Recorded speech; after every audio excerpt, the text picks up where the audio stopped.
L'objectiu de les actuacions contemplades és el manteniment d'infraestructures de prevenció d'incendis forestals.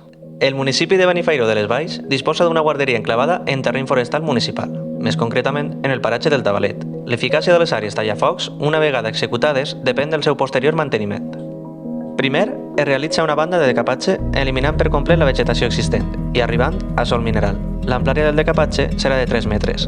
Després una banda de desbrossament. L'actuació sobre la vegetació correspon a un desbrossament total del matoll i es fa una tala dels peus arboris. L'amplària de la banda és variable per a cada tram, en aquest cas és de 13 metres. Després d'això, una banda auxiliar.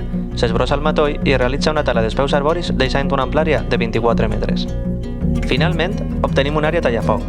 Cada 2 anys es realitza un manteniment de la banda de desbrossament i cada 4 anys un manteniment de la totalitat de l'àrea mitjançant decapatge, desbrossament i banda auxiliar.